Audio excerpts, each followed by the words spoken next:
Hi, you're watching The Savera. This is Amarpal Singh before you.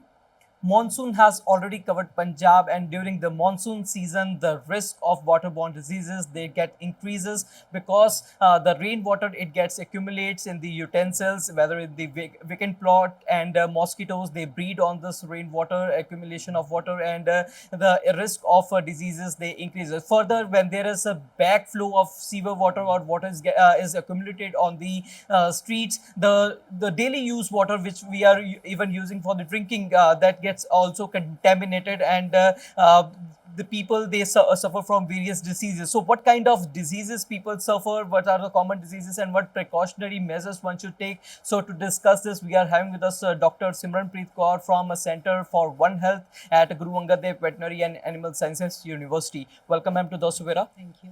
Ma'am, what are the main common causes, common diseases which people suffer during this monsoon season? Yes, so mostly people suffer from diarrheal diseases during the monsoon season. If you see the report of World Health Organization also, majority of the deaths under 5 years of age they are due to diarrheal diseases. And the main cause which is attributable to those diseases is unsafe water, poor sanitation or poor hygiene. So there are a number of diseases, mostly they are bacterial diseases, viral diseases or parasitic diseases which normally affect people during the monsoon season. Right. So, if we talk of bacterial diseases, there are diseases like cholera, which are directly transmitted due to consumption of contaminated water. So, they include cholera, they include typhoid. Then there are viral diseases like hepatitis A, hepatitis E. Then there's one emerging problem which occurs in monsoons that's due to a new bacteria, emerging bacteria, which is called leptospirosis. Plus, apart from this, there are many other diseases which are vector borne. They are not directly, they do not affect directly due to consumption of contaminated water, but they occur due to mosquito breeding in this monsoon season when the water gets stagnated.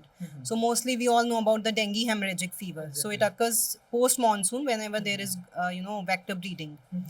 Plus, apart from this, there are parasitic diseases, okay, which occur due to different type of parasites which can affect.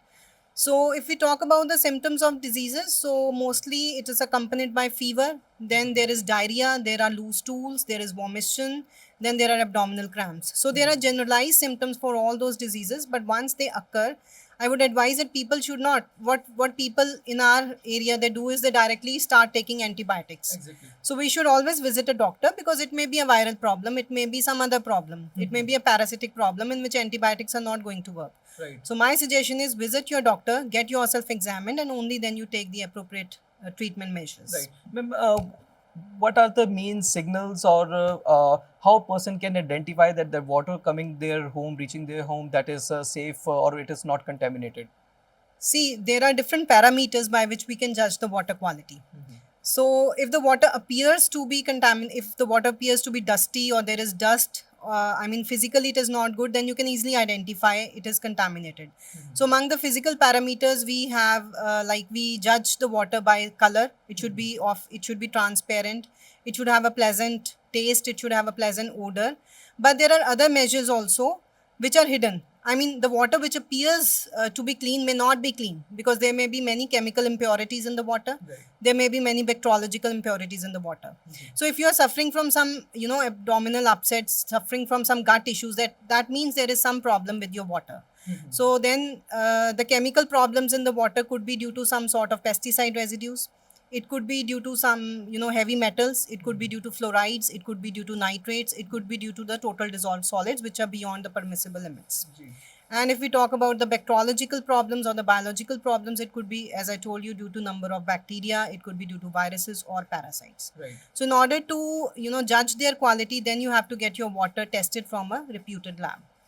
So, what are the other precautionary measures one should take? Is the boiling of water is the safest form as of now?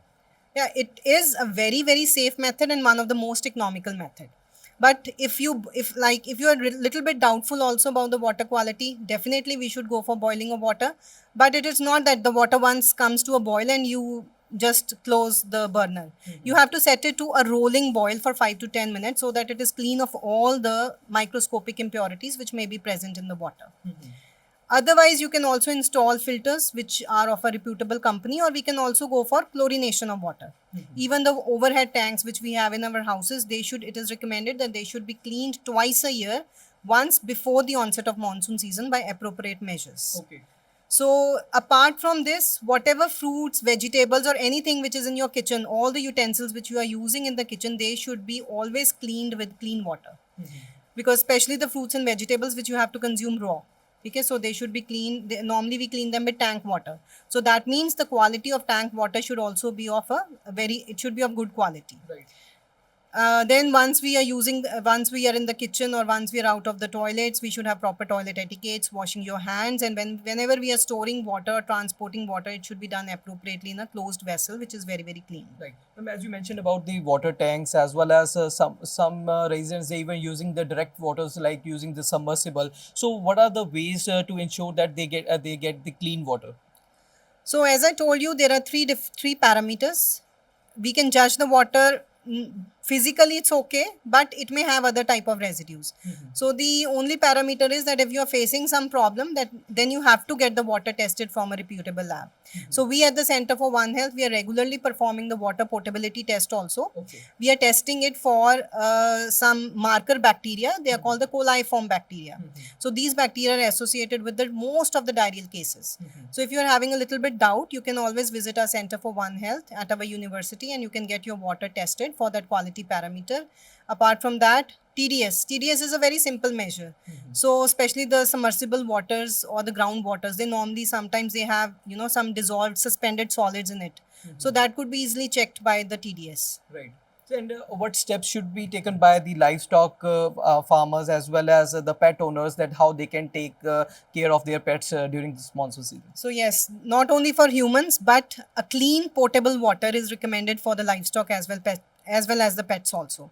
So if you are having livestock at your home or pets at your home, please feed them with clean water only, the one which you are drinking. Okay, it is not sometimes possible for the the larger animals, the livestock, the buffaloes or the cows. So you give them overhead water, but it should be again clean water, which is the tank should be properly clean, and whatever mangers they are using to store the water, they should also be appropriately clean. Appropriate rodent control measures should be used, because as I mentioned earlier, there is one emerging problem during monsoon seasons, that is leptospirosis. So it is normally spread when the rodent urine, that bacteria is present in the rodent urine. So it normally spreads when that rodent urine contaminates the water, especially in the flood prone areas. So all the people who are working barefooted in the flood prone areas, or the livestock farmers, or even the paddy workers, they normally suffer from this problem. So it's advised that they always wear gumboots and they always wear gloves while working in that contaminated flood water is always contaminated. Right. So all these measures should be adopted. Right. At last, what suggestions you want to give to the residents? So I just want to tell that water is very vital for life. We should not take it very lightly. So as I told you, all the appropriate preventive and control measures should be adopted. And in case of any doubt, please get your water tested for all these physical, chemical, and bacteriological parameters. Thank you. So much.